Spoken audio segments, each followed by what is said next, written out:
ассалому алайкум нанагони азиз. барномаи иттилоотии ахбор аст аз телевизиони Тоҷикистон. ба истиқболи рӯзи дониш имрӯз президенти ҷумҳурии Тоҷикистон пешвои миллат муҳтарам Эмомалӣ Раҳмон ва раиси маҷлиси миллии маҷлиси олии ҷумҳурии Тоҷикистон раиси шаҳри Душанбе муҳтарам Рустами Эмомалӣ дар ноҳияи Синои пойтахт ба фаъолияти муассисаи таҳсилоти томактабии хусусии Марьям оғози расмӣ бахшиданд. гузориши Умар Қурбонзода. 15 август президенти ҷумҳурии Тоҷикистон пешвои миллат муҳтарам Эмомалӣ Раҳмон ва раиси маҷлиси миллии маҷлиси олии ҷумҳурии Тоҷикистон раиси шаҳри Душанбе муҳтарам Рустами Эмомалӣ дар кӯчаи Лермонтофи ноҳияи Синои пойтахт муассисаи таҳсилоти томактабии хусусии Марьямро мавриди истифода қарор доданд. иттилоъ дода шуд ки бинои нави Кӯдакистон дар доираи нақшаи чорабиниҳои ободонӣ бахшида ба 35 солагии истиқлоли давлатӣ ва тадбирҳои созандаи роҳбарияти мақомоти иҷроияи ҳокимияти давлатии шаҳри Душанбе сохта шудааст. сохтмони муассиса моҳи феврали соли 2023 оғоз гардида дар муҳлати 16 моҳ ҷавобгӯ ба талаботи меъмориву шаҳрсозӣ аз ҷониби соҳибкори ватанӣ Исломҷон Муродов бунёд гардидааст. дар вақти сохтмон зиёда аз 150 сокини маҳаллӣ бо кор таъмин гардиданд. муассисаи тозабунёд аз 3 ошиёна ва таҳхона иборат буда барои 200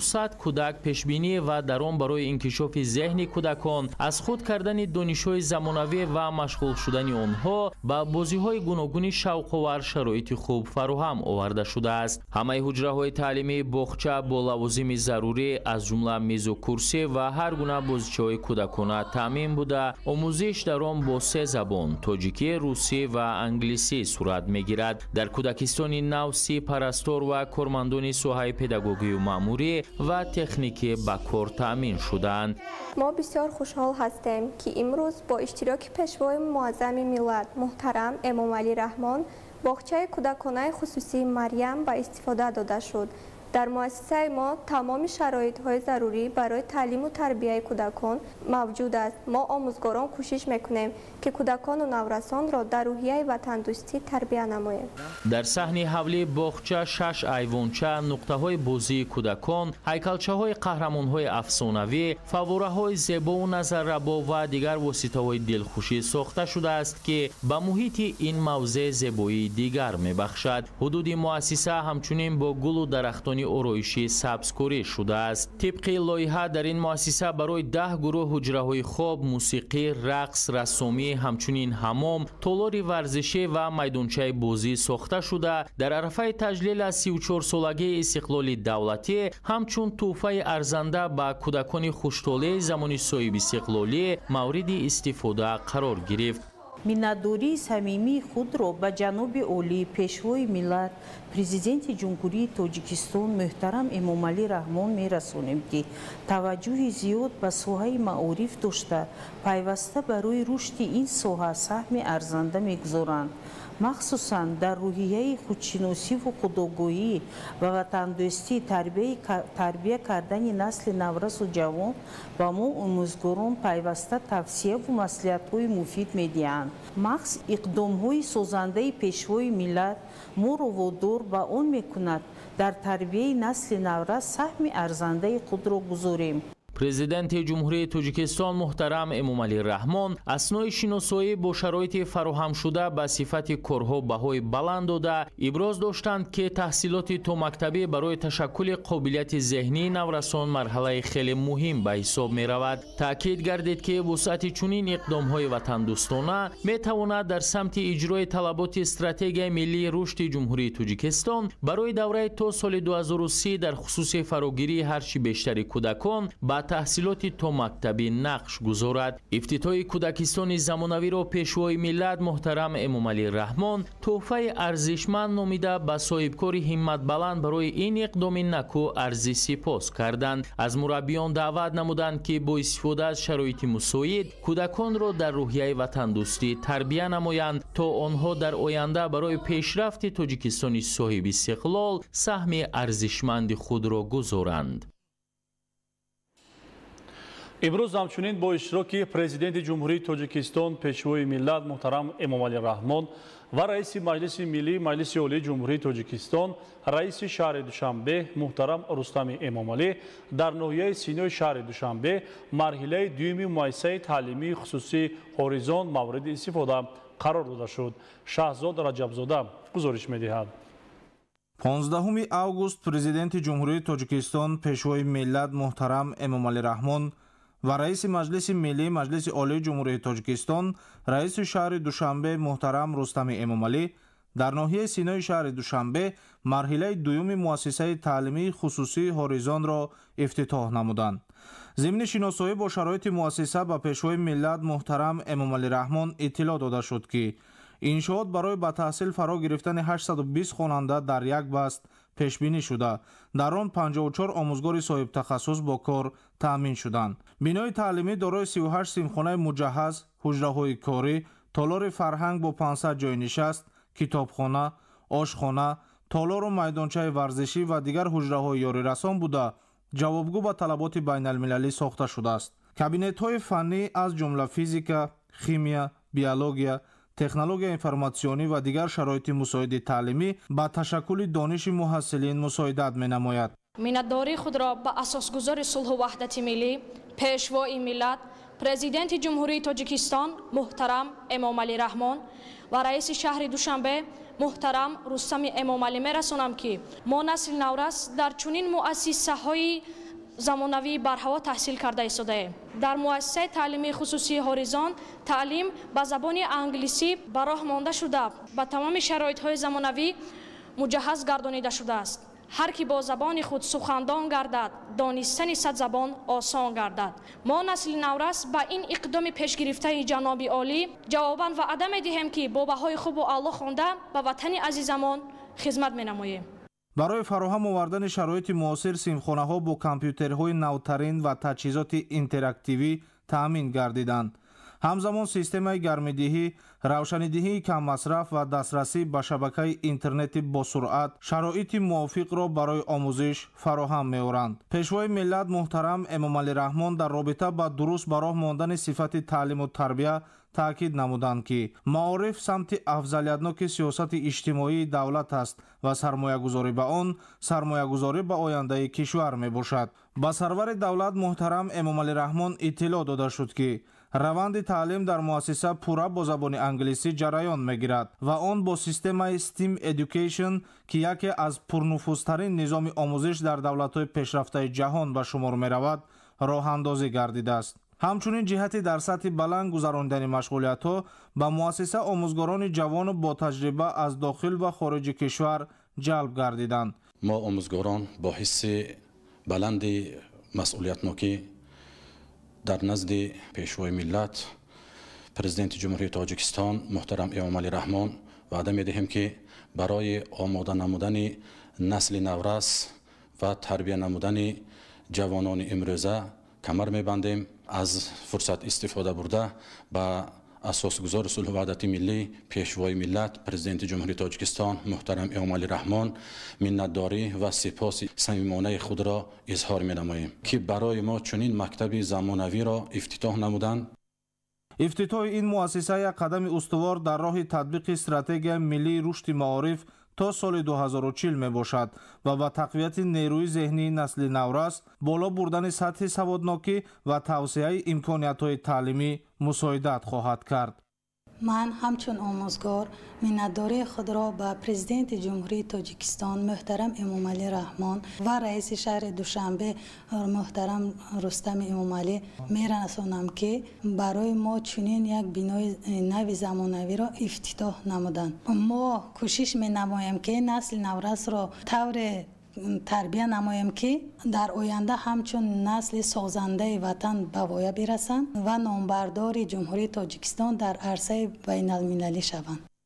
дар муассиса бо мақсади фароҳам овардани шароити мусоиди зист ва таълим ҳамзамон хобгоҳ барои 280 нафар омода шудааст. бо дар назардошти талаботи рӯзафзуни ҷомеа ба таълимоти босифат дар ояндаи наздик нақша гирифта шудааст ки имконияти қабул то 1500 хонанда расонида шавад. Сарвари давлат ифтитоҳи чунин муассисаи замонавиро намунаи возеҳи шарикии давлат ва бахши хусусӣ дар соҳаи маориф арзёбӣ намуда. Ба соҳибкори ватандӯсту баландҳиммат Наврӯз Юнусов барои ин иқдоми наҷиб изҳори ташаккур намуданд ва ба омӯзгорон барои тарбияи насли соҳибмаърифат ва доную тавоно дастуру тавсияҳо доданд. баъди ифтитоҳи марҳилаи дуюми муассисаи таълимии хусусии ҳоризон дар маҳаллаи Сомонӣ ноҳияи Фирдавсии шаҳри Душанбе, пешвои миллат муҳтарам Эмомалӣ Раҳмон ва раиси Маҷлиси Миллии Маҷлиси Олии Ҷумҳурии Тоҷикистон, раиси шаҳри Душанбе муҳтарам Рустами Эмомалӣ ба фаъолияти муассисаи таҳсилоти миёнаи умумии рақами 129 оғоз бахшиданд. Шаҳри бештар дар гузориши Қурбон Қурбонзода. муассисаи таҳсилоти миёнаи умумии рақами 129 дар маҳаллаи Сомони ноҳияи Фирдавсӣ сеюмин иншооти соҳаи маориф аст ки санаи 15 август бо иштироки пешвои миллат муҳтарам Эмомалӣ Раҳмон ва раиси Маҷлиси Миллии Маҷлиси Олии Ҷумҳурии Тоҷикистон, раиси шаҳри Душанбе муҳтарам Рустами Эмомалӣ ифтитоҳ ёфт. муассисаи таҳсилоти миёнаи умумии рақами 129 соли 1968 барои 620 нафар хонанда ба истифода дода шуда буд ки хонандагон бинобар сабаби набудани ҷои нишаст дар 3 баст таълим мегирифтанд. муассиса хело ҳам дар шароити паст қарор дошта буд. дар муассиса толори варзишӣ, китобхона барои кӯдакон, китобхонаи электронӣ, варзишгоҳ, маҷлисгоҳ, ошхона тамоман вуҷуд надошт. иншоо дар идомаи ташаббусҳои раҳнамусози роҳбари давлат муҳтарам Эмомалӣ Раҳмон дар самти беҳсозии фазои таълиму тарбия ва рушди соҳаи илму маориф аз ҷониби соҳибкори ватанӣ Умар Алимадов сохта шудааст. ба ҳолати имрӯз шумораи хонандагони муассисаи таҳсилоти миёнаи умумии рақами 129 дар маҳаллаи Сомони ноҳияи Фирдавсӣ 1733 нафарро ташкил медиҳад. иншоот имкони дар беҳтарин шароит ба таҳсил фаро гирифтани насли ояндаи миллатро дорад, зеро синфхонаҳои муҷаҳҳаз бо муҳимтарин лавозимоти хониш барои 3400 хонанда дар 2 баст пешбинӣ шудааст. бо ташаббусҳои маорифпарворонаи асосгузори сулҳу ваҳдати миллӣ, пешвои миллат, президенти ҷумҳурии Тоҷикистон муҳтарам Эмомалӣ Раҳмон, шогирдони мо соҳиби муассисаи таълимии наву замонавӣ бо тамоми шароит барои таълиму донишандозӣ шудаанд. ин иқдоми наҷиби пешвои миллатамон масъулияти мо омӯзгоронро дар таълиму тарбияи насли наврас дучанд сохта боиси он мегардад ки хонандагон бо завқу майли бештар барномаҳои таълимиро аз худ намоянд. кабинетҳои фаннии химия, биология, физика, география, технологияи меҳнат, омодагии ибтидоии ҳарбӣ ва технологияи иттилоотӣ мутобиқ ба талабот сохта шуда ба ташаккули зеҳну тафаккури хонандагон замина хоҳад гузошт. истифода аз 2 китобхона, электронӣ ва анъанавии дастрасии хонандагонро ба адабиёт ва барномаҳои таълимии дар сомонаҳо махфуз таъмин месозад. муассиса дар маҷмӯъ дорои наздик ба 60 компютери пайваст бо шабакаи байналмилалии интернет аст. дар бунёди ин иншоот сокинони бисёри маҳаллӣ соҳиби кор ва маоши хуб шуданд. мо сохтмончиён кӯшиш кардем ки маҳсулоти хуби ватаниро истифода кунем. хеле хушҳол ҳастем ки бо бунёди ин иншоот зарраеам бошад дар рушди соҳаи маориф саҳм гузоштем. толори барҳаво ва муҷаҳҳази варзиш ки дар муассиса сохта шудааст ба тарғибу ташаккули тарзи ҳаёти солим ва ҷисман обутоб ёфтани хонандагон мусоидат мекунад. маҷлисгоҳ бо 310 ҷойи нишаст, ошхона бо 216 ҷойи нишаст, ҳуҷраи табиб ва дигар иншооти ёрирасон ки дар муассиса сохта шуданд дар маҷмӯъ ба беҳбудии сифати таҳсил ва кору фаъолияти омӯзгорон замина мегузорад. зимни шиносоӣ бо шароиту имконоти ин муассисаи нави таълимӣ пешвои миллат ба сифати корҳои сохтмонӣ баҳои баланд дода, саҳмгузорӣ дар соҳибилм шудани насли наврасро амали шоиста унвон намуданд. аз ин хотир ба соҳибкори саховатпешаю ватандӯст барои ин ташаббуси воло арзи сипос намуда, омӯзгорони ин муассисаи зеборо ба таълиму тарбияи хуби насли оянда ҳидоят карданд. имрӯз раиси Маҷлиси Миллии Маҷлиси Олии Ҷумҳурии Тоҷикистон, раиси шаҳри Душанбе муҳтарам Рустами Эмомалӣ дар ноҳияи Исмоилии Сомонӣ пойтахт муассисаи таҳсилоти томактабии Афрӯзаро мавриди истифода қарор доданд. ҳамкорони мо гузориш медиҳанд. имрӯз раиси Маҷлиси Миллии Маҷлиси Олии Ҷумҳурии Тоҷикистон, раиси шаҳри Душанбе муҳтарам Рустами Эмомалӣ дар ноҳияи Исмоили Сомонии шаҳри Душанбе муассисаи таҳсилоти томактабии Афрӯзаро мавриди баҳрабардорӣ қарор доданд. раиси шаҳри душанбе муҳтарам Рустам Эмомалӣ нахуст бо шароити фароҳам овардаи таълиму тарбия дар кӯдакистони мазкур шинос гардиданд. иттилоъ дода шуд ки муассисаи томактабии мазкур аз 3 ошиёна ва таҳхона иборат буда, барои ба таълиму тарбия фаро гирифтани 120 нафар кӯдак дар 10 гурӯҳ пешбинӣ гардидааст. кӯдакистони мазкур дорои синфхонаҳои таълимӣ, ҳуҷраҳои кории маъмурият ва табибон, ҳуҷраҳои хоб, ошхона, толорҳои фарҳангӣ ва варзишӣ мебошанд ки дар онҳо ҳамаи шароитҳо фароҳам гардиданд. барои истироҳату фароғат ва солимгардонии кӯдакон бошад дар саҳни бино айвончаҳои тобистона ва майдончаи бозӣ баҳри тарбиятгирандагон бунёд гардидаанд. зимни шиносоӣ бо шароит дар кӯдакистон, раиси маҷлиси миллии маҷлиси олии ҷумҳурии тоҷикистон, раиси шаҳри душанбе муҳтарам Рустами Эмомалӣ масъулинро вазифадор намуданд ки дар самти баланд бардоштани сатҳу сифати таълим, тарбияи кӯдакону наврасон дар рӯҳияи ватандӯстӣ ва ифтихори миллӣ диққати аввалин дараҷа зоҳир намоянд. бо мақсади иҷрои дастуру супоришҳои президенти ҷумҳурии тоҷикистон муҳтарам Эмомалӣ Раҳмон дар самти истифодаи нерӯи барқ ва бартараф намудани қонунвайронкуниҳо дар шаҳри Истаравшан ҷаласаи васеъи корӣ бо иштироки муовини сарвазири мамлакат Усмоналӣ Усмонзода доир карда шуд. гузориш дар ин хусус.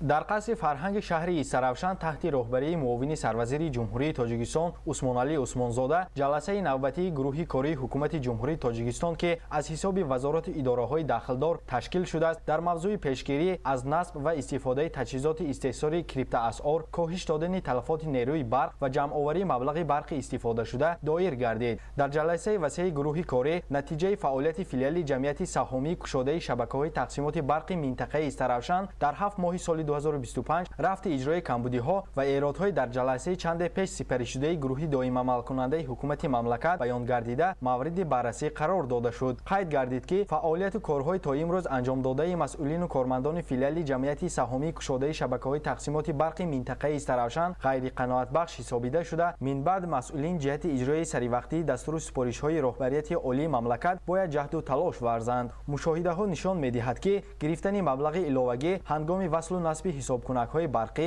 изофанависӣ аз ҷониби кормандони соҳаи барқ ва хунукназарона муносибат кардан бо таҷҳизоти барқӣ ба қайд гирифта шуда, нисбати онҳое ки ба чунин кирдорҳои номатлуб ва ношоиста даст доштанд, ҷавобгарии маъмурӣ ва ҷиноятӣ пешбинӣ карда шуданд. дар идомаи ҷаласа таъкид гардид ки аз берун дахолат намудан ба таҷҳизоти ҳисоби барқӣ ва тағйир додани нишондоди он бо мақсади насупоридани маблағи истифодаи қувваи барқ, худсарона пайваст шудан ба шабакаҳо ва дастгоҳҳои таъминоти барқ, истифодаи қувваи барқ ва гармӣ бе асбобҳои зарурии назоратӣ, кандан ва шикастани пломбаҳои муқарраршудаи асбобҳои андозагирӣ, инчунин истифодаи қувваи барқ бе пайвасткунӣ ба таҷҳизоти ҳисоби барқӣ, ҷавобгарии маъмурӣ ва ҳатто маҳрум сохтан то 10 соли зиндонро дар пай дорад. боиси таассуф аст ки то имрӯз ҳолати истифодаи ғайриқонунии қувваи барқ барои ба роҳ мондани истифодаи майнинг фермаҳо якчанд ҳолати изофанависӣ ва дахолат ба таҷҳизоти ҳисобкунакҳои барқӣ ошкор гардиданд. муайян карда шуд ки санаи 23 марти соли ҷорӣ дар манзили истиқоматии сохтмонаш нотамоми воқеъ дар кӯчаи Куришеви шаҳри Истаравшан ки ба шаҳрванд Ҷамшед Абдурахмонов тааллуқ дорад, ҳолати дуздии барқ бидуни ҳисобкунаки барқӣ ва истифодаи 6 адад майнинг фермаҳои дар ҳолати ба барқ пайваст ва коршоям ошкор карда шуд. дар натиҷаи чунин кирдорҳои худсаронаву беэҳтиётона ба манфиати давлат ба маблағи 213954 сомоне зарари калон расонида шудааст. муовини сарвазири ҷумҳурии тоҷикистон Усмоналӣ Усмонзода изҳор намуд ки дар 7 моҳи соли ҷорӣ талафоти нерӯи барқ дар филиали ҷамъияти саҳомии кушодаи шабакаҳои тақсимоти барқи шаҳри Истаравшан 15.65% ташкил дод ки нисбат ба ҳамин давраи соли 2024 2.1% кам мебошад. новобаста аз ин талафоти нерӯи барқ дар шабакаҳои барқи шаҳри Истаравшан ва ноҳияҳои шаҳристону масчоҳи кӯҳӣ ба назар мерасад ки аз меъёр зиёд мебошад. аз ин хотир ҷиҳати дар амал татбиқ намудану иҷрои саривақтии дастуру ҳидоятҳои пешвои миллат муҳтарам Эмомалӣ Раҳмон ба роҳбарони шаҳру ноҳияҳо, кормандони сохторҳои энергетикии минтақаи Истаравшан ва кормандони мақомоти қудратӣ дастурҳои муфиду самаровар дода шуд. Фирдавс Умаров, Мазбут Бобозода, Орзу Маъруфов, шаҳри Истаравшан, Ахбор.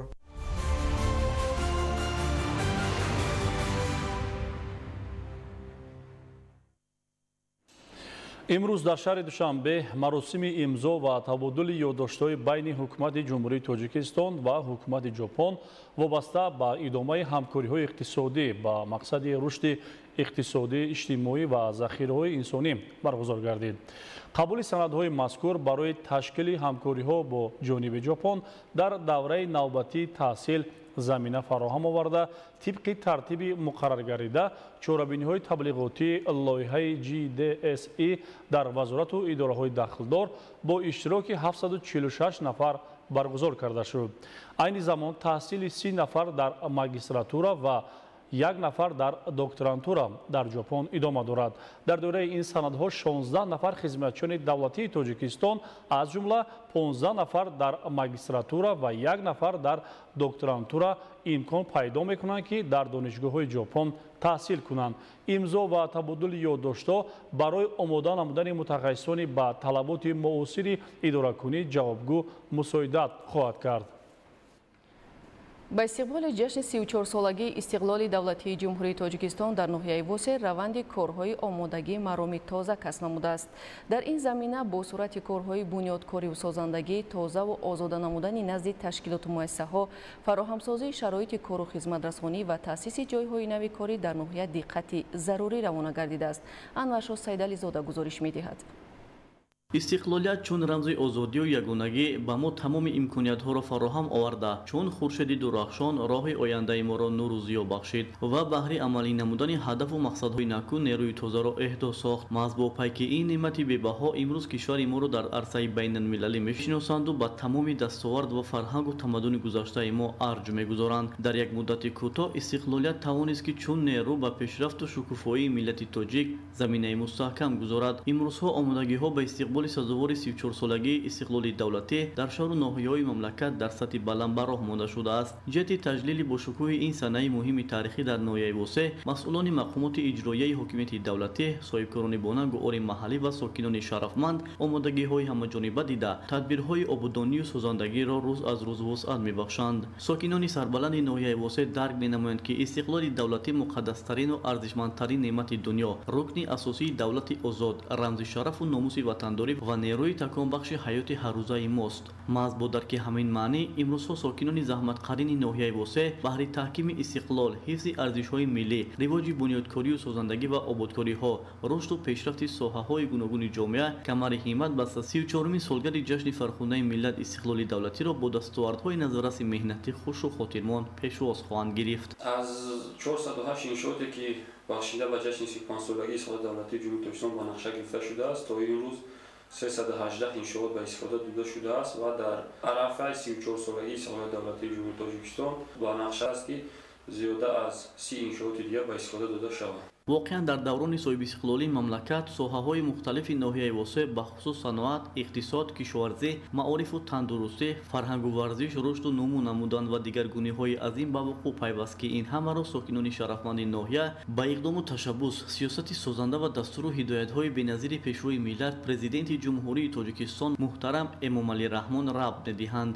таваҷҷӯҳ ғамхориҳои давлату ҳукумати ҷумҳурии Тоҷикистон бобати фароҳамсозии шароити кору хизматрасонӣ ва зиндагии шоиста роҳияи сокинони ин ноҳияро баланд бардошта, ҳамарӯза дар татбиқи нақшаву ҳадафҳои неку созанда, бунёду навсозии иншооти таъиноти гуногун аз ҷумла таъмири роҳу пул, кашонидани хатти оби нӯшокӣ, ободу зебогардонии муҳити коргоҳу корхона ва манзилҳои истиқоматӣ, инчунин беҳтар намудани инфраструктураи ҷамоатҳои шаҳрак ва деҳоти ноҳия сокинони матин ирода ҳиссаи арзанда мегузоранд. дар қатори дигар шаҳру ноҳияҳои ҷумҳурӣ ноҳияи восе низ аз ҷиҳати инфраструктураи гуногун дар ҳоли рушд қарор дорад ва имрӯз бо ташаббус ва ҳидоятҳои пешвои муаззами миллат ҷавонони соҳибватан, соҳибкорони саховатпеша имрӯз кӯшиш намуда истодаанд ки дар бунёди муассисаҳои таълимӣ, бунёди муассисаҳои томактабӣ, гулгаштҳо, марказҳои саломатӣ, ҳамчунин боғҳо ва дар самти инфраструктури соҳаи варзиш дар баробари ин бунёди роҳҳои наву замонавӣ бениҳоят саҳми арзанда гузошта истодаанд ва мо боварӣ дорем ки ҷашни 34-солагии истиқлолияти давлатии ҷумҳурии Тоҷикистонро бо дастовардҳои арзанда бо як шукӯҳу шаҳомати хоса таҷлил намоянд. корҳои бунёдкорию созандагӣ дар ҷамоати шаҳрак ва деҳоти ноҳияи восе бо дастгирии ҳукумати ҷумҳурии Тоҷикистон мақомоти иҷроияи ҳокимияти давлатӣ шарикони рушд ва ҷалби соҳибкорону аҳолии ватандӯст ҷараён дошта масъулон рӯз аз рӯз талош намуда истоданд ки бо дасту дили нек ва иродаи қавӣ корҳои омодагиро сифатан хуб анҷом дода ҷашни бузурги сиёсии миллӣ 34-солагии истиқлоли давлатиро дар сатҳи баланд ва дастовардҳои рӯзафзун таҷлил намоянд. Анваршоҳ Сайдализода, Сайҳомиди Шариф, ноҳияи Восе, Ахбор.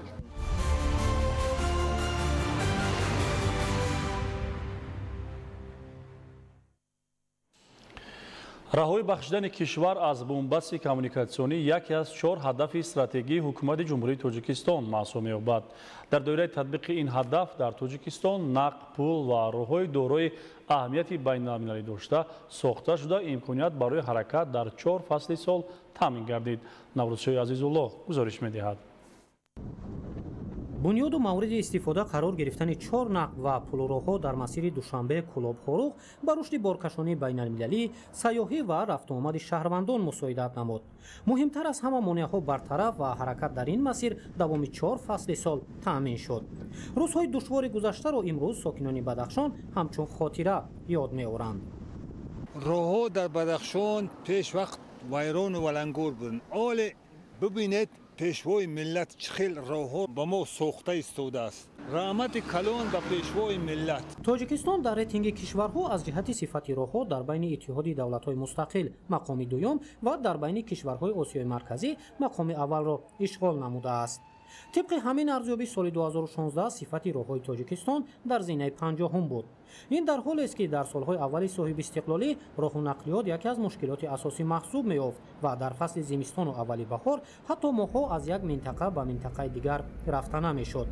بنیاد راه، پل و نقب‌ها در سالهای استقلال دولتی امکان فراهم آورد که جمهوری تاجیکستان از بنبست کمیونیکاسیونی رها یابد و امکانیت برای رفتن از یک گوشه به گوشه دیگری کشور در 4 فصل سال تامین گردد.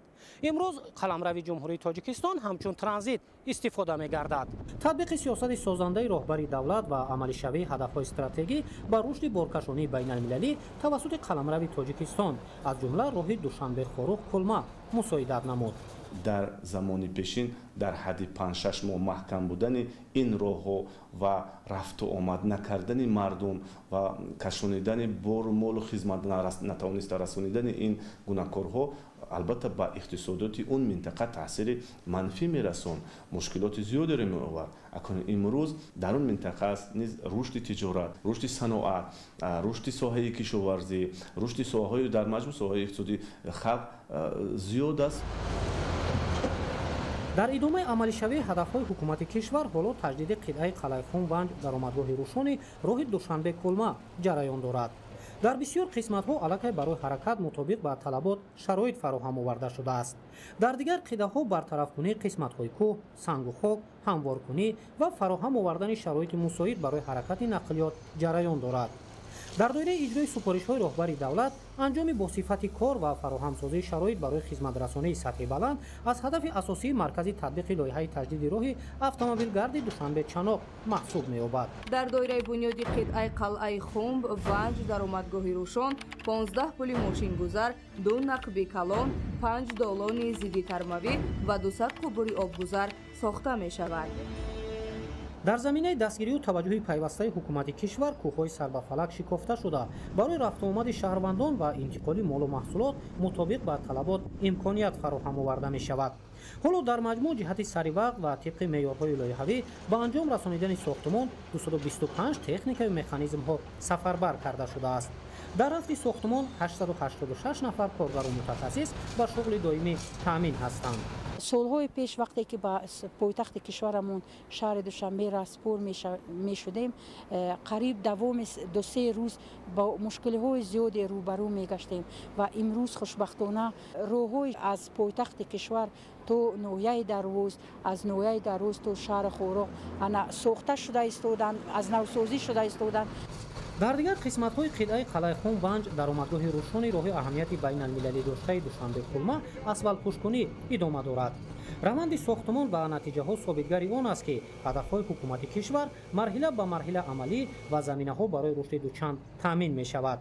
баъди пурра мавриди истифода қарор гирифтани роҳ на танҳо мутобиқ ба талаботи сатҳи ҷаҳонӣ барои хизматрасонӣ шароит фароҳам оварда мешавад. муҳимтар аз ҳама фосилаи роҳ 17 километр кӯтоҳ мегардад. масофаи қитъаи қалъаи хумр ванҷ даромадгоҳи рӯшони роҳи душанбе кулма 109 километрро ташкил медиҳад.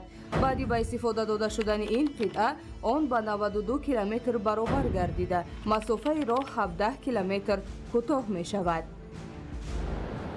қитъаи қалайхун ванҷ даромадгоҳи рӯшон ба долони байналмилалӣ тааллуқ дошта. бунёди он барои васеъ шудани имкониятҳои боркашонӣ дар минтақа нигаронида шудааст. ин масир яке аз қисматҳои душворгузари роҳ дар тоҷикистон маҳсуб меёфт ва бо татбиқи нақшаҳо аз ҷониби ҳукумати кишвар барои шаҳрвандон тадриҷан шароити беҳтар барои зиндагии пурсаодат фароҳам оварда мешавад. маҳз дар солҳои истиқлоли давлатӣ тоҷикистон аз бумбасти коммуникатсионӣ раҳо ёфт ва имконият барои рафтуомад дар 4 фасли сол фароҳам шуд. таъмини бехатарии ҳаракати воситаҳои нақлиёт, сарфа шудани вақту сӯзишворӣ, мусоид шудани имконият барои кашондани молу маҳсулот ва равнақи имкониятҳои транзитии тоҷикистон аз ҷумлаи афзалиятҳои асосии бунёди қитъаи қалайхун ванҷ даромадгоҳи рӯшони роҳи душанбе кулма маҳсуб меёбад. наврӯзҳои азизло, искандари саид, баҳодури ҳасан, бадахшон, ахбор.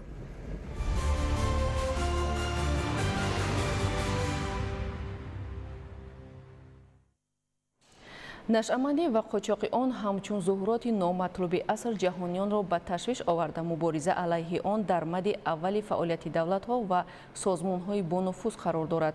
дар ҷумҳурии тоҷикистон баҳри пешгирӣ аз гардиши ғайриқонунии маводи нашъовар бахусус дар сарҳади давлатӣ назорат пурзор мегардад. таваҷҷӯҳ намоед. муомилоти ғайриқонунии маводи нашъовар яке аз хатарҳои ҷиддӣ барои инсоният боқӣ монда, он ба вазъи иҷтимоӣ, иқтисодӣ, сиёсии давлатҳо таҳдид менамояд. миллионҳо нафар бо сабаби истеъмол намудани маводи нашъовар ба бемориҳои гуногун мубтало шуда ҷони худро аз даст медиҳанд. дар натиҷаи роҳандозии чорабиниҳои оперативии ҷустуҷӯӣ, кормандони раёсати кумитаи давлатии амнияти миллии ҷумҳурии Тоҷикистон дар вилояти Суғд дар ҳудуди ноҳияҳои Зафаробод ва Масчо фаъолияти гурӯҳи нашаҷалоби трансмиллӣ ошкор ва аъзоёни он Каримов Баҳодур Баҳромович бо лақаби Ботур соли таваллудаш 1985 зода ва сокини деҳаи Логини ноҳияи Зафаробод ва Ғайбуллоев Ғуломҷон Зикриллоевич соли таваллудаш 1987 зода ва сокини ҷамоати шаҳраки Зафарободи ноҳияи Зафаробод бо гумони даст доштан дар муомилоти ғайриқонунии воситаи нашадор боздошт гардиданд. аз рӯи нишондоди Каримов Баҳодур ва Ғайбуллоев Ғуломҷон маълум гардид ки ду нафар қочоқчиёни яке аз кишварҳои Осиёи марказӣ Алиқулов Холназар Худойқулович соли таваллудаш 1974 ва ихтиёр ном шаҳрванди дигари ин кишвар миқдори 3 килограмм воситаи нашадори нави ҳашишро аз як шаҳрванди Тоҷикистон сокини шаҳри Душанбе ба тафтишот маълум нест дар таваққуфгоҳи нақлиётӣ воқеъ дар наздикии гузаргоҳи сарҳадии Зафарободи ноҳияи Зафаробод гирифта мақсад доштанд онро ба хориҷи кишвар интиқол диҳанд. аммо бинобар сабаби пайдо накардани шароити мусоид барои интиқоли маводи мухаддир онро ба Каримов Баҳодур ва Ғайбуллоев Ғуломҷон ба маблағи 90 000 сомонӣ фурӯхтааст. Каримов Баҳодур 200 грамм маводи мухаддирро ба Ғайбуллоев Ғуломҷон дода боқимондаашро дар хонаи сиқоматиаш пинҳон мекунад. ҳангоми кофтукови манзили сиқоматиаш аз махфигоҳ воситаи нашадор дар ҳаҷми 2,6 килограмм дарёфт ва мусодира карда шуд. аъзоёни дигари гурӯҳи ҷинояткори нашаҷаллоб муайян ва дар ҳудуди ноҳияи Зафаробод ва шаҳри Хуҷанд боздошт карда шуданд ки инҳо мебошанд. фозилов Шаҳзод Наҷмиддинович соли таваллудаш 1998 зода ва сокини деҳаи Бахти ноҳияи Зафаробод. фозилов Бунёд Элмуродович соли таваллудаш 1993 зода ва сокини ҷамоати шаҳраки Зафарободи ноҳияи Зафаробод ва Ҳайдаров Илҳомҷон Исмоилович соли таваллудаш 1989 зода ва сокини шаҳри Хуҷанд. фозилов Бунёд ва Ҳайдаров Илҳомҷон мунтазам маводи мухаддирро ба миқдори 100 грамм бо нархи аз 5000 то 6000 сомонӣ аз Каримов Баҳодур харидорӣ намуда онро дар яхдони ошхонаи Немаҷони шаҳри Хуҷанд пинҳон ва баъдан истеъмол мекарданд. дар идомаи чорабиниҳои оперативии ҷустуҷӯӣ кормандони раёсати кумитаи давлатии амнияти миллии ҷумҳурии Тоҷикистон дар вилояти Суғд 4 нафар аъзои гурӯҳи трансмиллии нашаҷалоб Қаюмов Абдуҷалил Қаҳорович соли таваллудаш 1986 ва Саидов Маҳмадсалим Маҳмадазимович соли таваллудаш 1986 зода ва сокинони ҷамоати деҳоти Масчоҳи ноҳияи Масчоҳ инчунин ду шаҳрванди яке аз кишварҳои Осиёи марказӣ Миркамилов Улуғбек Маҳмудович соли таваллудаш 1966 ва Аглаев Алла Турсунпулатович соли таваллудаш 1960 ҳангоми интиқоли воситаи нашадор дар ҷои ҳодиса боздошт ва аз онҳо зиёда аз 7 килограмм маводи мухаддир дарёфт ва мусодира карда шуд. мувофиқи маълумотномаи шуъбаи ташхисии криминалистии раисати вазорати корҳои дохилии ҷумҳурии тоҷикистон дар вилояти сухт маводи нашоавари мусодирашуда нави ҳашиш буда вазни умумияш 9 килограмму 600 граммро ташкил мекунад. вобаста ба ҳолатҳои мазкур нисбат ба бозоршудагон бо дастрасии моддаҳои 32 қисми 3, 289 қисми 3, 200 қисми 1 банди В, 200 қисми 2 бандҳои В, Г, 201 қисми 1, 335 қисми 1 ва 347 қисми 2 кодекси ҷиноятии ҷумҳурии тоҷикистон парвандаҳои ҷиноятӣ оғоз карда шуда тафтишоти пешакӣ идома дорад. албатта бозоршудагон аз кирдори содир намудаашон пушаймон гаштаву сад тавбаву надомат мекунанд ва афсӯс мехӯранд.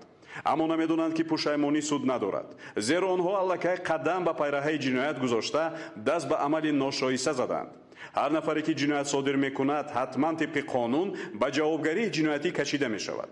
нафаре ки даст ба ҷинояти қочоқи маводи мухаддир мезанад бояд бидонад ки бо ин аъмолаш на фақат зиндагии худро месӯзонад ва пайвандону наздиконашро дар байни ҷомеа сархаму шармсор мегардонад, балки ҳазорон нафарро мубталои маргу бемории нашамандӣ намуда оилаҳоро ба фақру нодорӣ рӯбарӯ хоҳад сохт.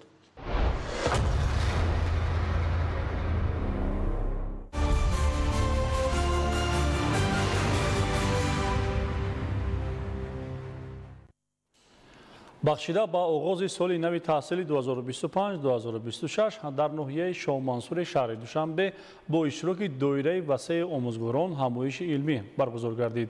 гузориши навбатӣ идомабахши ҳамид мавзӯз. дар муассисаи таҳсилоти миёнаи умумии рақами 9 ноҳияи шоҳмансур машварати августии соҳаи маориф баргузор гардид. дар он масъулини шуъбаи маорифи ноҳия, директорони муассисаҳои таълимӣ ва омӯзгорони пуртаҷриба иштирок доштанд. зимни баргузории чорабинӣ масъулини шуъбаи маорифи ноҳия натиҷаҳои соли таҳсили 2024-2025-ро таҳлил намуда таъкид карданд ки соҳаи маорифи ноҳияи шоҳмансур таи як соли охир ба як қатор дастовардҳои назаррас ноил гардидааст. аз ҷумла теъдоди хонандагони аълохон ва иштирокчиёни олимпиадаҳои ҷумҳуриявӣ афзоиш ёфта, сатҳи малакаи касбии омӯзгорон боло рафтааст. таваҷҷӯҳи хос ба омодагии муассисаҳо ба соли нави таҳсил зоҳир гардид. тибқи иттилои масъулин дар арафаи соли нави таҳсили 2025-2026 корҳои омодагӣ дар тамоми муассисаҳои таълимии ноҳия вусъат гирифта, то ин рӯз беш аз 95% мактабҳо аз ҷиҳати таъмири ҷорӣ бароварда шудаанд. яке аз мавзӯъҳои меҳварии машварат ҷорӣ намудани низоми баҳогузории даҳбала буд. мутахассисон таъкид намуданд ки ин низом ба мақсади баланд бардоштани дақиқӣ, воқеият ва шаффофият дар арзёбии дониши хонандагон татбиқ мегардад. он на танҳо сатҳи дониш, балки малакаҳои амалӣ ва иштироки фаъоли хонандаро дар раванди таълим фаро хоҳад гирифт. дар баробари ин раванди рақамикунонии соҳаи маориф, боло бурдани савияи тахассусии омӯзгорон, таҳияи барномаҳои муосири таълимӣ ва ҷалби технологияҳои нав ба таълим аз самтҳои афзалиятноки рушди соҳа арзёбӣ гардиданд. таъкид шуд ки дар доираи татбиқи стратегияи рушди соҳаи маорифи ҷумҳурии тоҷикистон то соли 2030 иқдомҳои нав дар самти тайёр кардани мутахассисони ҷавон ва дастгирии омӯзгорони фаъол тадбирҳои муассир амалӣ хоҳанд шуд. машварат бо қабули қарор ва пешниҳодҳои мушаххас оид ба афзалиятҳои кор дар соли нави таҳсил ҷамъбаст гардид. мавқеи ягона ин буд ки танҳо бо заҳмати муштарак ва масъулиятшиносии омӯзгорон, волидайн ва роҳбарони муассисаҳо метавон ба тарбияи насли босавод ва созандаи ватан ноил гардид.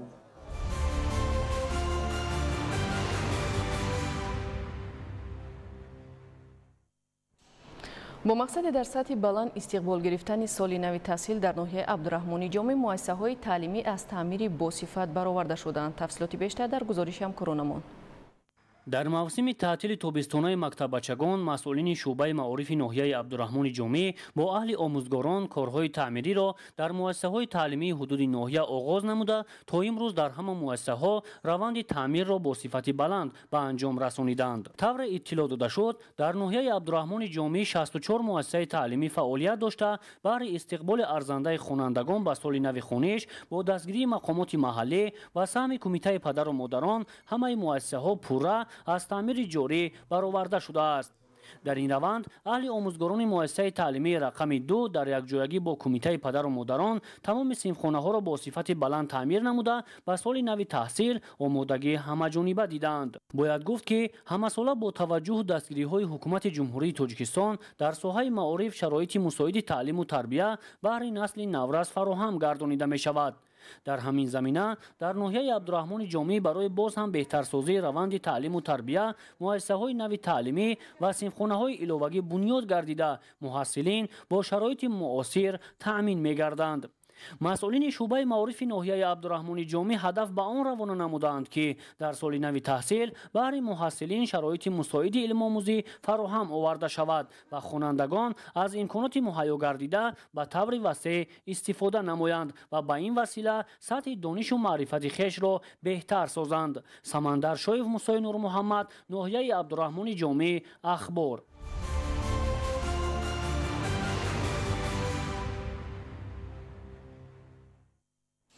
муассисаҳои таълимии ноҳияи Рашт ба соли нави таҳсил омода мегарданд. соли ҷорӣ бо мақсади таъмири муассисаҳои таълимӣ аз буҷети маҳаллӣ зиёда аз 1 млн 684 000 сомонӣ ҷудо гардидааст. гузориши Идигули Маҳмуд. дар соли нави таҳсил дар 115 муассисаҳои таълимии ноҳияи Рашт 1576 синфхонаву кабинетҳои фаннӣ амал мекунад ки дар онҳо 31199 нафар ба таълиму тарбия фаро гирифта мешаванд ки 2175 нафари онро хонандагони синфи якум ташкил медиҳанд. аз ҷумла дар муассисаҳои таҳсилоти миёнаи умумии деҳаи Дуоба, Тагоба ва Зарифӣ 37 синфхона ва кабинетҳои фаннӣ барои таҳсили 938 хонанда амал мекунад. таъмири ин синфхонаҳои таълимӣ бо қувваи худи омӯзгорону кормандони хоҷагӣ дар арафаи анҷомёбӣ қарор дорад. дар муассисаҳои таълимии ҳудуди деҳоти ба номи Боқираҳимзода бештари биноҳои дуошонаи таълимӣ солҳои охир бунёд шуда, баъди таъмир аллакай ба қабули хонандагон омода мебошанд. дар муассисаҳои томактабии шаҳраки ғарб ва деҳоти ҳоид зиёда аз 157 нафар кӯдакон ба таъмиру тарбия фаро гирифта шуданд. ҳамзамон сохтмону азнавсозии 11 бинои муассисаи томактабӣ дар арафаи анҷомёбӣ қарор дошта, сохтмони 10 бинои таълимӣ дар деҳоти дурдаст идома дорад. дар муассисаҳои таълимӣ маблағгузорӣ асосан сари касӣ мебошад. ин аст ки барои саривақт таъмир намудани биноҳои таълимӣ соҳибкорону волидон низ кӯмаки худро мерасонанд, то синфхонаҳо аз таъмир бароварда шаванд. дар муассисаҳои таълимии шаҳраки ғарб ҷамоати деҳоти ба номи Нусратло Махсум ва Навдӣ бо дастгирии мақомоти маҳаллӣ ва соҳибкорон таъмири синфхонаҳо, толорҳои варзишӣ ва дигар иншооти соҳа амалӣ шуда. дар ин радиф аз ҳисоби корхонаҳои маҳаллӣ хонандагон бо сару либоси мактабӣ таъмин шуда истодаанд. ҳамзамон дар арафаи соли нави таҳсил дар ҳудуди ҷамоатҳои шаҳраку деҳоти ноҳияи Рашт якчанд биноҳои нави таълимӣ ва синфхонаҳои иловагӣ ба истифода дода мешаванд. Идигули Маҳмуд, Додарҷони Мирзозода, барои барномаи Ахбор аз ноҳияи Рашт.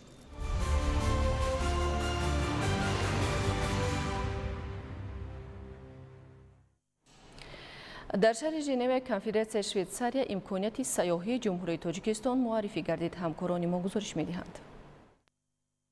дар шаҳри Женеваи Конфедератсияи Швейтсария вохӯрии ҳайати Кумитаи рушди сайёҳӣ назди ҳукумати ҷумҳурии Тоҷикистон ширкатҳои бахши хусусии мамлакат бо намояндагони бахши сайёҳии Конфедератсияи Швейтсария баргузор гардид. зимни баргузории он ҷонибҳо масъалаҳои марбут ба таҳкими ҳамкориҳои дуҷониба дар соҳаи сайёҳӣ, густариши ҳамкориҳо ва ҷалби бештари сайёҳон ба ҷумҳурии Тоҷикистонро мавриди баррасӣ қарор доданд. ҳамзамон пешниҳодҳо оид ба татбиқи лоиҳаҳои муштарак, ташкили чорабиниҳои таблиғотӣ ва муаррифии имкониятҳои сайёҳии ҷумҳурии Тоҷикистон дар бозори Конфедератсияи Швейтсария ироа гардиданд.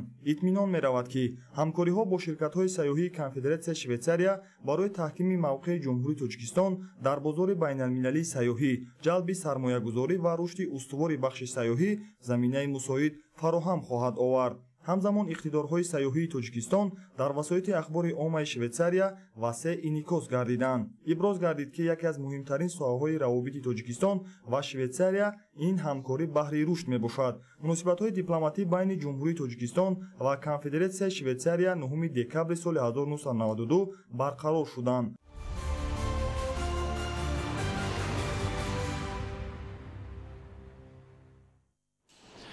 дар ноҳияи дӯстӣ ҷамъоварии ҳосили пахта оғоз гардидааст. хоҷақидорони ноҳия ҳосили ҷамъоваригардидаро ба корхонаҳои коркарди он ворид месозанд. гузориши Самандар Шоев ва Мусои Нурмуҳаммад.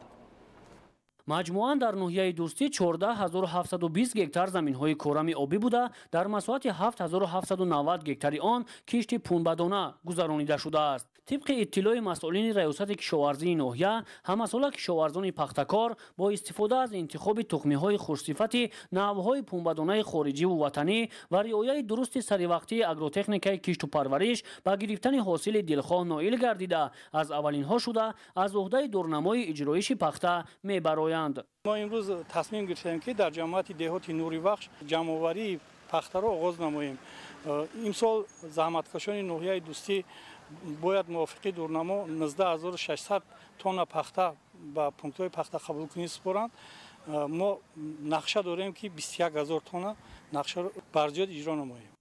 ҷамъоварии ҳосили пахта дар ноҳияи дӯстӣ аз хоҷагии кооперативи тиҷоратӣ ба номи Эшбек Сатторов оғоз гардид. дар рӯзи аввали ин маъракаи муҳими саҳроӣ зиёда аз 100 нафар чинакчиёни маҳаллӣ иштирок дошта, то имрӯз 10 тонна ҳосил ҷамъоварӣ намуданд. тавре зикр гардид, хоҷагии мазкур 82 гектарро дар бар мегирад, ки аз ин масоҳат 300 гектарашро пахтазор ташкил медиҳад.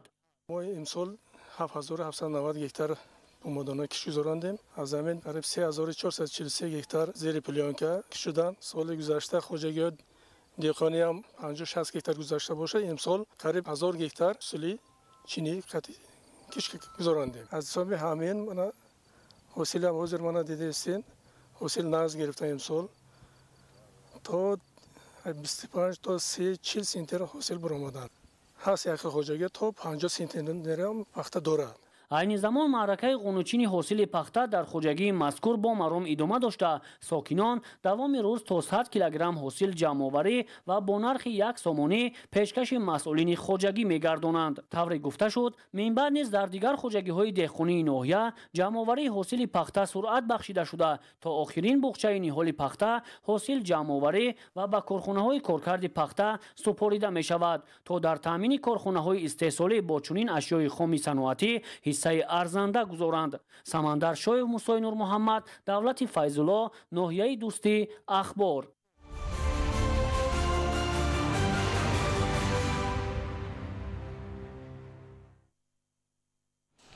имрӯз дар муассисаи давлатии китобхонаи марказонидашудаи шаҳрӣ ба номи Абулқосим Лоҳутӣ ба истиқболи ҷашни 34-умин солгади истиқлоли давлатии ҷумҳурии Тоҷикистон таҳти унвони «Истиқлол бақои миллат» ҳамоиши илмӣ доир гардид. гузориш дар ин хусус.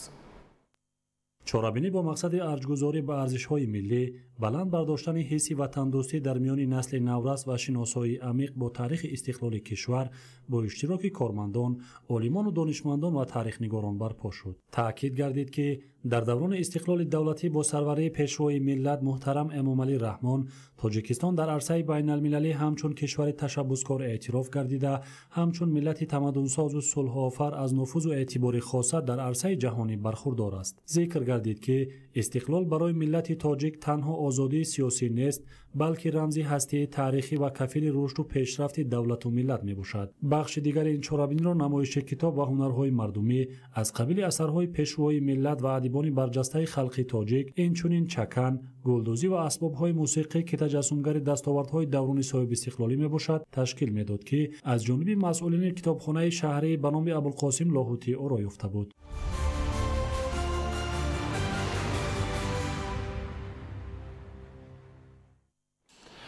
баҳри таъмини ҳифзи солимии ҷомеа аз ҷониби ҳукумати мамлакат пайваста иқдому ташаббусҳои судманд амалӣ карда мешавад. дар ин замина вобаста ба дастрасии сокинони маҳаллӣ ба хизматрасонии ройгони тиббӣ дар ноҳияи Мир Саид Алӣ Ҳамадонӣ корвони саломатӣ ташкил карда шуд. гузориши Олим Носирзода. сокинони ноҳияи Мир Саид Алӣ Ҳамадонӣ ба таври доимӣ аз ғамхориву дастгириҳои ҳамешагии ҳукумати мамлакат баҳраманд ҳастанд ва бо шукргузорӣ аз фазои сулҳу истиқлоли пойдори ватан изҳори хушнудиву қаноатмандӣ доранд. дар асоси нақшачорабиниҳои мақомоти иҷроияи ҳокимияти давлатӣ ва ташаббусҳои масъулони муассисаҳои кӯмаки аввалияи тиббию санитарӣ мунтазам ташкилу гузаронидани корвони саломатӣ дар ҷамоатҳои деҳоти дурдасти ноҳия натиҷаи сиёсати муваффақу ҳадафҳои созандаи ҳукумати мамлакат мебошад. ин навбат корвони карвони саломатӣ дар деҳаи дараи калоти ҷамоати деҳоти заркӯҳ ва деҳаи тудабоёни ҷамоати деҳоти чӯбеки ноҳия ташкил гардид. сокинони маҳаллӣ аз чунин иқдоми ғамхорона ки нисбат ба аҳолии дурдасти ноҳия пешбинӣ шудааст изҳори қаноатмандӣ дошта аз хизматрасониҳои сифатноки тиббӣ ба таври ройгон баҳрабардорӣ намуданд. маҳз пойдории истиқлолият аст ки заминаҳои рушди соҳаи тандурустӣ дар ноҳияи Мир Саид Али Ҳамадонӣ фароҳам омада сол то сол бо дастрас шудани таҷҳизоту технологияи муосири соҳавӣ имкониятҳои сатҳи баланди ташхису табобат дар шароити беҳтар ба роҳ монда мешавад. масъулону мутахассисони соҳибтаҷрибаи муассисаҳои кӯмаки аввалияи тиббию санитарии ноҳия бо назардошти имкониятҳои мавҷуда дар асоси татбиқи ҳадафҳои созандаи ҳукумати мамлакат иқдоми ташкили корвони саломатиро роҳандозӣ намуда барои беҳдошти саломатии аҳолӣ пайваста дар деҳаҳои дурдаст оиди пешгирӣ ва табобати бемориҳои гуногун ба сокинон хизматрасонӣ мекунанд. чунин корвони саломатӣ ки аз ҷониби кормандони ноҳия гузаронида мешавад доимо дар ҷомаатҳои дурдаст изҳори миннатдорӣ менамоям ки ин навбат корвони саломатӣ ба маҳаллаи тудабоён ворид шуд ва мо сокинони маҳалла аз саломатии худ ташхису тасъяҳо гирифта хеле хушнуд ва хушҳол шудем ки чунин корвони саломатӣ аз ҷониби табибон ба мо эҳё шудааст. аз рӯи нишондодҳо то кунун ташкили корвони саломатӣ дар ноҳия натиҷаҳои дилхоҳ ба бор оварда ҳам дар заминаи ташхису муолиҷа ва ҳам бо пешниҳоди маслиҳату тавсияҳои судманди мутахассисони соҳаи тандурустӣ сатҳи маърифатнокии шаҳрвандон доир бар роҳҳои пешгирӣ ва табобати бемориҳои гуногун баланд гардида ба ин васила ҳифзи солимии аҳолӣ низ таъмин карда шудааст. олим носирзода, хуршеди нодирхон, ноҳияи Мир Саид Али Ҳамадонӣ, ахбор.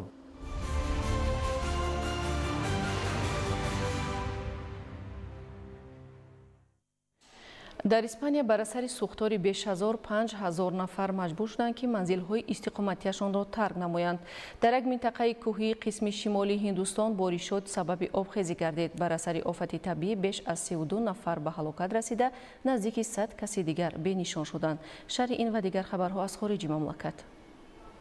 дар як минтақаи кӯҳии қисми шимолии Ҳиндустон боришот сабаби обхезӣ гардид. бар асари офати табиӣ беш аз 32 нафар ба ҳалокат расида, наздики 100 каси дигар бенишон шуданд. дар пайи обхезӣ садҳо бинои истиқоматию маъмурӣ зери об монданд. вобаста ба ин кормандони хадамоти дахлдор аз минтақаҳои зери хатари обхезӣ қарор дошта садҳо нафарро ба ҷойҳои бехавф мекӯчонанд. туғёни об чанд бинои истиқоматиро хароб карда боиси бесарпаноҳ мондани сокинон гардид. ҳавошиносон иброз медоранд ки эҳтимол дар минтақаҳои кӯҳии қисми шимолии Ҳиндустон дар рӯзҳои наздик боришоти навбатӣ ба амал ояд. дар маҳалли ҳодиса барои пайдо кардани бенишонгаштагон ва бартараф намудани оқибатҳои офати табиӣ кормандони хадамоти дахлдор сафарбар карда шуданд.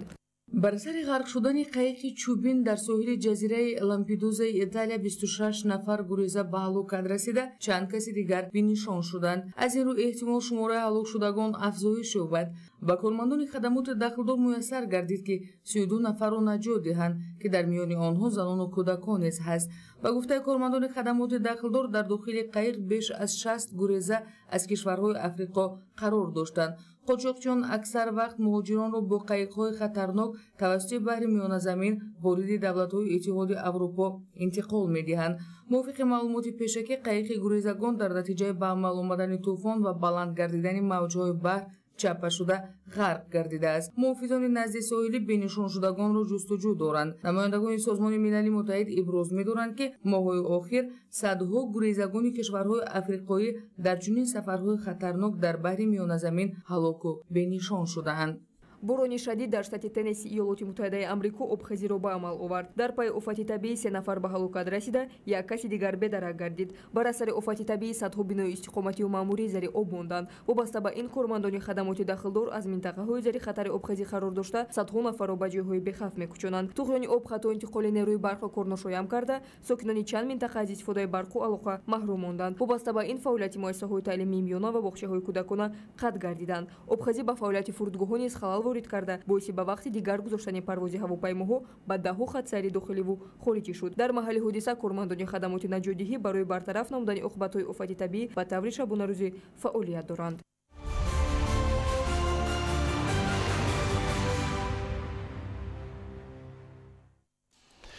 бинандагони гиромӣ, он ҳама хабару гузоришҳое ки тӯли ин соат ба дасти мо расид манзури шумо намудем. хайр, танисияту хунобод бошед.